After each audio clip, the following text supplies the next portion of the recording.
नमस्कार जी, हम आए हुए हैं मुंगान गांव में। आज हमारे साथ मुंगान गांव के सरपंच प्रतिनिधि और गांव के ग्रामीण हैं।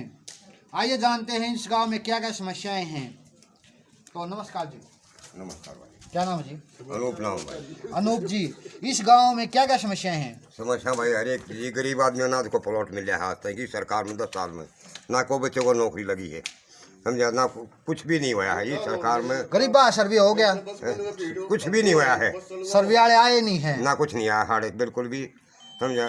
बहुत खतरनाक सरकार है, इसने सब कुछ बेड़ा कर दिया। यहाँ कोई सूद नहीं ले रहा, कोई कर्मचारी नहीं आ रहा बिल्कुल भी, समझा। कोई सूद नहीं ले रहा बिल्कुल भी। कोई अधिकारी कोई राजनेता इस गांव में कोई नहीं आता बिल्कुल के काम पर। क्यों नहीं आते? सरकार इतनी वोट गंदी नहीं है। चाहिए उन्हें? नहीं, सरकार इतनी गंदी है। वो मशीना मेरा फिर कर देंगे, वोट नहीं चाहिए उन्हें, मशीना मेरा फिर कर लेंगे वे। यहाँ जो सरकारी स्कूल है वो कौन सी क्लास तक है? +2 तक, 12वीं तक। 12वीं तक स्कूल है। हाँ। उसकी दशा कैसी है? ठीक है, प्रिंसिपल बहुत बढ़िया है, ठीक काम करी है। वैसे बिल्डिंग कैसी है? बिल्डिंग बढ़िया बिल्डिंग है। बढ़िया बिल्डिंग है। बाढ़ के पहले से ज्यादा है कम है? ना ज़्यादा है हमारा। ज्यादा है। आजा भाई का जो प्रिंसिपल है वो बहुत बढ़िया है।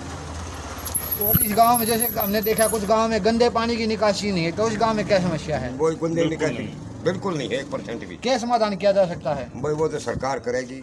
क्या करवाओगे? ना हमने क्या बताओ, क्या करवाओ? कुछ नाला बनवाओगे या पाइपलाइन डबवा क्या करवाओगे आप? बस बताओ। बात करी। नाला बने तो अच्छी बात है जी। हाँ जी। अगर एक ड्रेनेज सिस्टम हो जाए तो और बेस्ट है। यहाँ से आसन तक, जो पानी की निकासी कहाँ की जा सकती है? आसन में? आसन की तरफ। आसन हाँ की जी, तरफ हाँ है। जी। फिर वो आसन वाले विरोध नहीं करेंगे? नहीं एक बार नहीं, हमारा पानी वहाँ तो ड्रेन है ना, अच्छा, ऑलरेडी ड्रेन है पहले से। ड्रेन में डाला जाए। हाँ, पहले ड्रेन है, उससे लिंक करा जाए। वहाँ लिंक होके और आगे तक जा रहा है वो तो आसन वालों का पानी भी जा रहा है, उधर रुड़की की तरफ से भी आ रहा है जो वहाँ लिंक हो रहा है। तो उससे मुंगानवा का भी पानी उसमें जाके डल जाए, जो आगे जा रहा है आगे तक चला जाए। गांव में खेलों से संबंधित कैसी व्यवस्था, किस खेल से संबंधित ज्यादा खिलाड़ी हैं और क्या कुछ कोई भी व्यवस्था नहीं है खेल की तरफ से। ना तो स्टेडियम की हालत इतनी खराब है। आसन गांव में तो है स्टेडियम, आसन में है, रुड़की में भी है, हर गांव में है। वो भी उड़ा था बनवा गया था भाई। उड़ा के टाइम में वो भी उड़ा बने थे, लेकिन यहाँ कोई प्रोग्रेस नहीं है किसी भी तरह की। किस खेल से संबंधित ज्यादा खिलाड़ी गाँव में? गांव में बॉक्सिंग के भी हैं, कुश्ती के प्लेयर भी हैं, कबड्डी के भी हैं। नेशनल इंटरनेशनल प्लेयर भी रह रही है? नहीं, कोई ऐसी बात नहीं है, क्योंकि कोई मूलभूत सुविधा है ही नहीं गांव में। शुरू से बच्चों को खेल का प्लेटफॉर्म नहीं मिल पाता। प्लेटफॉर्म नहीं मिल पा रहा। पहली बात है, खेल के लिए जो सबसे जरूरी है स्टेडियम ही नहीं है। स्टेडियम का कुछ काम हुआ था लेकिन वो भी खराब हो गया बिल्कुल। ऐसे लग रहा है जैसे बनी में जाओ तो बनी और स्टेडियम में कोई फर्क नजर नहीं आ रहा है। ये हालात हैं। बच्चे अपनी तरफ से थोड़ा बहुत कुछ कर रहे हैं, जैसे ट्रैक बना लिया रेसिंग के लिए, तो उसमें वो कर रहे हैं, अपनी तरफ से अपने स्तर पे कर रहे हैं। गवर्नमेंट कोई ध्यान नहीं दे रही बिल्कुल भी। कोच की तो छोड़ो जी, मूलभूत सुविधा पहले स्टेडियम ही नहीं है तो कोच तो बाद की बात है ना। जैसे कई अखाड़े होते हैं गाँव में, बिल्कुल नहीं है, कोई अखाड़ा नहीं है, ना कोई अकेडमी है। कितना बड़ा गाँव है ये? गांव है 2500 वोट का। 2500 का वोट का? वैसे छोटा गांव नहीं है, बहुत बड़ा है। अच्छा है जी, बड़ा गांव है, 2500 वोट का गांव है, लेकिन कोई सुविधा मूलभूत कोई भी सुविधा ऐसी नहीं है जिसको हम ये बोल सकें कि ये गवर्नमेंट ने हमारे लिए किया है। बुजुर्ग ने बता रहा कि यहाँ कोई राजनेता कोई अधिकारी कोई भी नहीं आता। क्यों नहीं आते यहाँ? कोई भी नहीं आता जी। देखो, हम इस बात पे तो कुछ कह नहीं सकते, लेकिन जैसे है उनकी मानसिकता है गवर्नमेंट की कि भी विपक्ष का गाँव है, क्योंकि हल्का किलो ही है। वालों को भी वोट चाहिए, वोट तो हर आम आदमी की वो होती उनकी है। अपनी मानसिकता है जी। वैसे तो देख, जो अपने हैं उनके वोटर सपोर्टर वो तो हैं ही। वैसे तो वास्तव में तो पॉलिटिक्स में यही होता है कि अपोजिट को तोड़ो, लेकिन ऐसा कुछ हो नहीं रहा। अपोजिट को तोड़ने की कोशिश नहीं की जा रही, बल्कि उनको दलने की कोशिश की जा रही है कि इनको कोई सुविधा मत दो। ये बात है, लेकिन कोई सुविधा इस गाँव में है नहीं किसी भी तरह की। जो किसानों से मुझे क्या परेशानी है? किसान की तो देखो उनसे ये किसान ही बता सकते हैं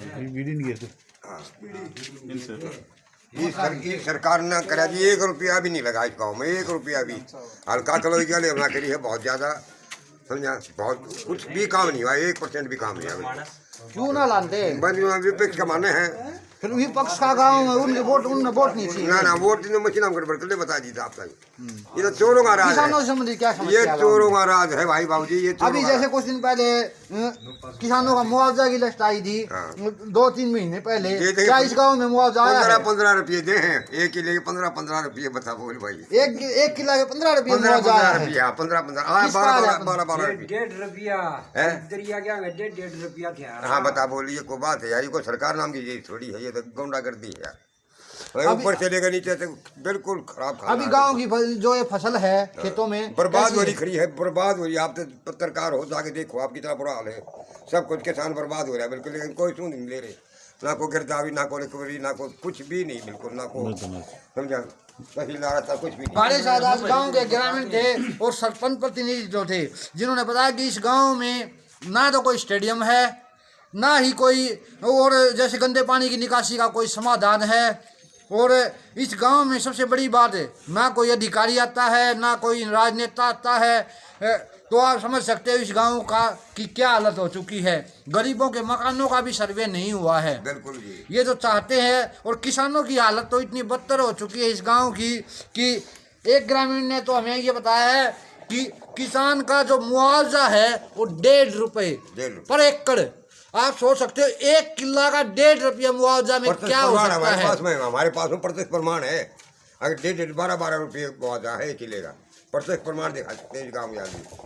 तो जैसा कि बताया कि लिस्ट में भी बाकायदा लिखा हुआ है कि 1.5 रुपया मुआवजा आया है।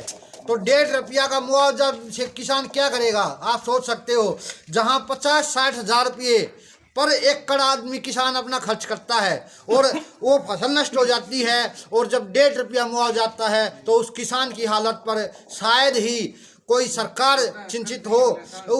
उसका दर्द कोई नहीं समझ सकता, वो सिर्फ एक किसान ही समझ सकता है। तो इतना कीमती समय दिया, इसके लिए ग्रामीणों का बहुत बहुत धन्यवाद। और सरकार से यही आग्रह करना चाहेंगे, कम से कम इन किसानों की तरफ, इन ग्रामीणों की तरफ, इस गांव की तरफ ध्यान जरूर दे।